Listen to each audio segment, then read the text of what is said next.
The video you're about to see is for historical purposes only. It is an almost daily snippet of 1010 Wins broadcast in New York City and the New York City metropolitan area. On my morning commute, I listened to this news broadcast and decided to share a snippet of the news for historical purposes. The mission is to record history. Major insurance is accepted. Visit SchweigerDerm.com or call 844-DERM-DOC now. It's news time 8:02. It will be hot today, and we've got some air quality issues we want to talk about as well. Laying it all out for us again, AccuWeather's Dean DeVore. I already had a few people say they already feel hot out the door this morning. Temperature at 8 a.m. already 70 degrees in the city. Seeing a lot of mid-70s in some areas just west of the city. In fact, Staten Island reporting upper 70s already. And it's going to soar to within a few degrees of 90 city and inland.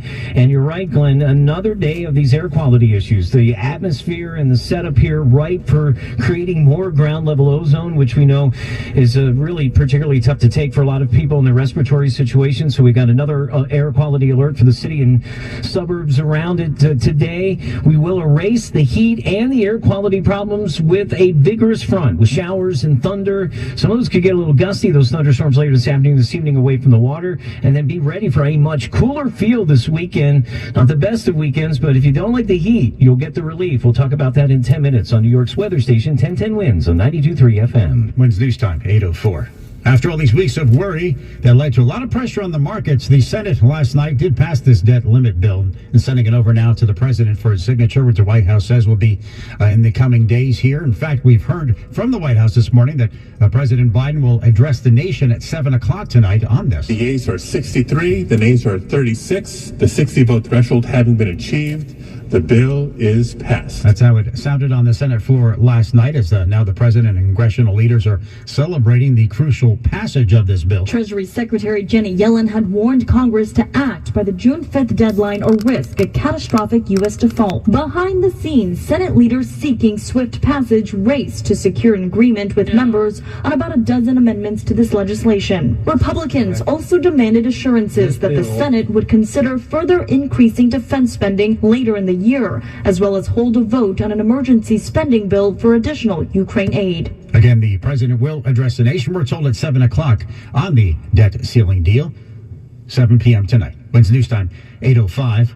A rally later on this morning by rideshare drivers who are pushing back against the looming congestion pricing tolling. They'll be doing that at the governor's office on 3rd Avenue. The drivers say they'll be double taxed, already paying a congestion pricing fee of $2.75 for rides below 96th Street that was part of the congestion pricing bill. The drivers would be the only class of vehicles being double taxed. Brendan Sexton, president of the Independent Drivers Guild, says consumers have been paying the $2.75, but there's no mechanism to do the same for the new toll, and that it will cost drivers $7,000 a year. The fact that the NTA is okay with double taxing an immigrant, minority, economic justice group is just beyond anything that we can comprehend. He says they're for the toll so long as the customer bears the cost. They say they've written to the MTA with no response. Samantha Liebman, 1010 Wins on 92.3 FM outside the governor's office in Midtown. When's news time? 8:06, 73 already with the sunshine. Humidity is, though, dropping a little bit here, so it's at 53%. Winds calm as we get to 90 for the city and inland suburbs. The beach is the place to be again today, low to mid 70s.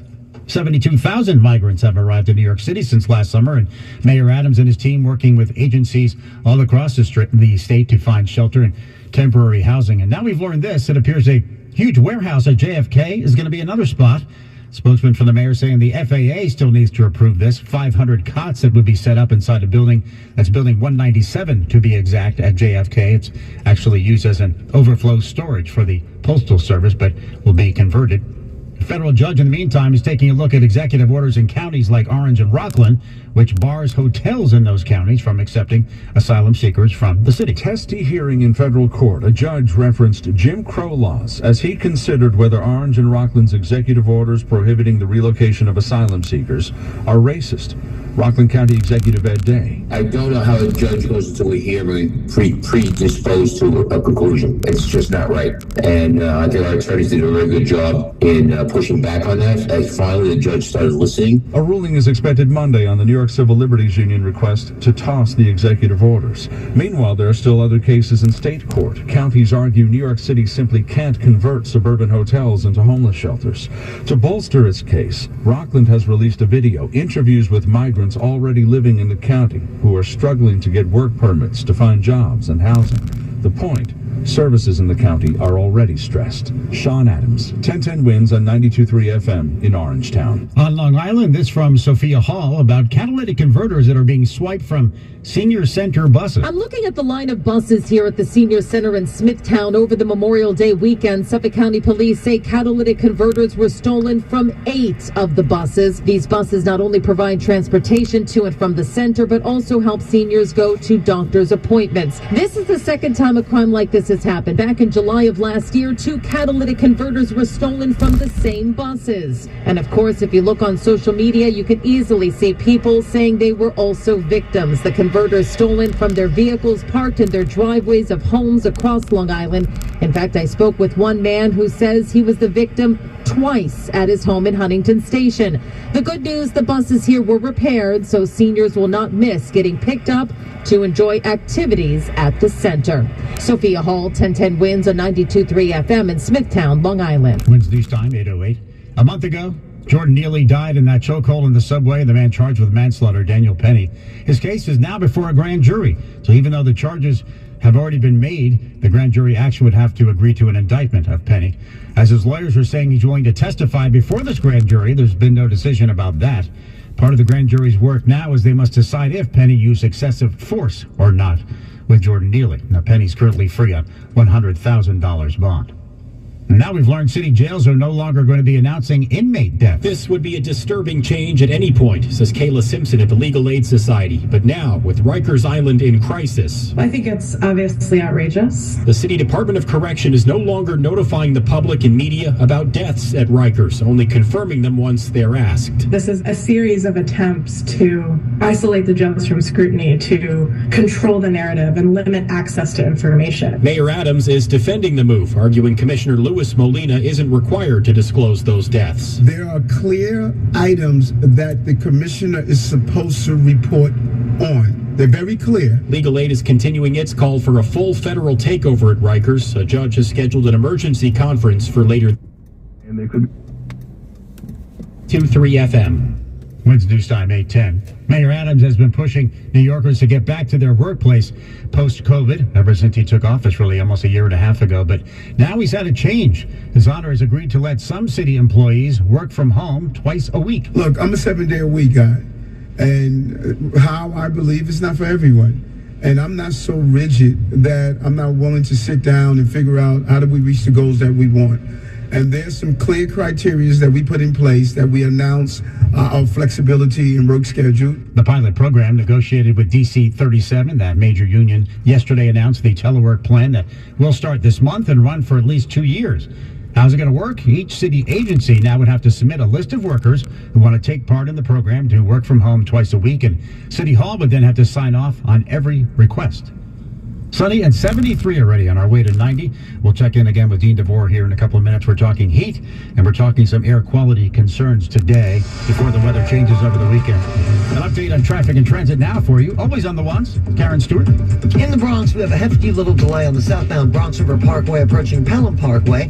At Pelham Parkway, we've got an accident, and we've got the right lane closed. Elsewhere in the Bronx, we've got delays on both the westbound Cross Bronx and the southbound Bruckner from White Plains Road to the Sheridan Expressway. The inbound side of the GW Bridge right now has got a 40-minute wait for the upper, 45 minutes for the lower. The inbound Lincoln is 30, and the inbound Holland's got a 30-minute delay as well. In Brooklyn, over on the inbound Gowanus at 7th Avenue, we've got an accident there. We've got at least one lane blocked. The delays go back several blocks into that area. New Jersey, eastbound Route 280, with the remains of an earlier car fire sitting at the Parkway at exit 12. The right and center lanes are blocked with the remnants of this accident. Mass Transit, New Jersey, Transit North Jersey Coastline Rail Service, still with 30-minute delays both ways due to local utility work in South Amboy. And we've got 1B, C, E, and Q subway train delays with alternate side of the street parking rules and regulations in effect today citywide. Traffic is sponsored by Windmill Smart Air Conditioner, introducing the perfect AC designed for city living, the Windmill Smart Air Conditioner. They built a better window air conditioner from scratch. It's beautiful, quiet, and the New York Times calls it the easiest AC they've ever installed. Go to windmillair.com.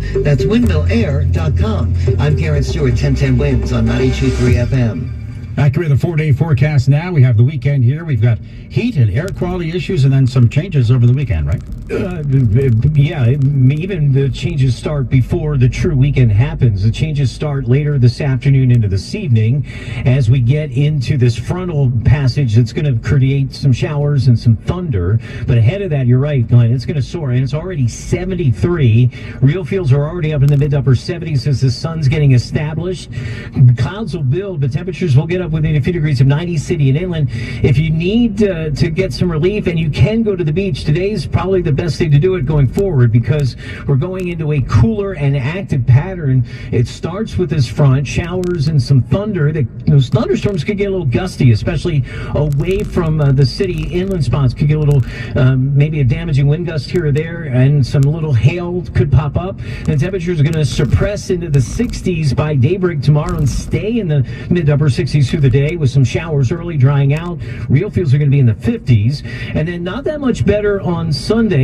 Clouds, maybe a little sun, but temperatures only up in the low 70s with the potential for more showers wrapping around from Long Island and Connecticut back into the city. And then low to mid 70s for several days next week with shower possibilities each day.